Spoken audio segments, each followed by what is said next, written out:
that would be used during the embalming process. Anubis's wife, Anput, was thought to represent the female aspect of Anubis, in name as well as in association. She was also seen as a goddess of funeral and mummification.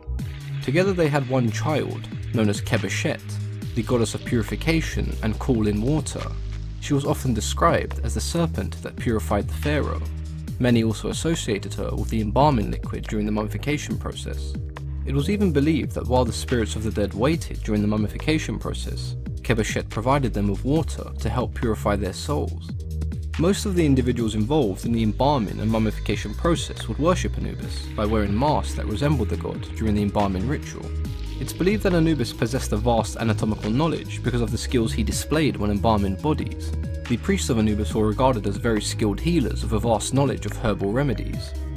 The large popularity of Anubis meant that he was worshipped all over Egypt, and his cult center was in Sinopolis, located in Upper Egypt. The ancient Greeks translated this to mean City of the Dog, which ties into Anubis' close association with jackals and dogs.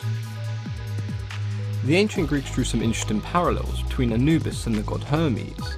Hermes may have been seen as the messenger of the gods, but he did also play a small role in the underworld, helping guide those to the river Styx and the beginning of their boat journey. They even merged the two gods together, creating a god that would be known as Hermanubis. His role was quite similar to that of Anubis's, and he even took the form of a man with the head of a jackal. The worship of this variation of Anubis was particularly popular during the Roman rule over Egypt. Despite how much of a predominant role Anubis had in Egyptian mythology, he doesn't really feature in many stories, and I guess we can attribute this to the difficulty of his task. Death isn't exactly something that stops, and all of Anubis' time was spent helping the dead. Like many of the other deities associated with death, in Anubis we have a stoic figure who shows complete devotion to his task. Anubis both respects and protects the dead, and he plays an important role in the underworld, and in that role, he remains unbiased and impartial, trusting that fate will determine the outcome of the souls that he escorts.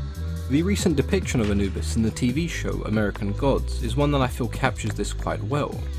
Anubis is an extremely unselfish god who cares not for glory or status, and we can clearly see this when he allows Osiris to become the ruler of the underworld, as it does not affect his ability to protect and help the dead.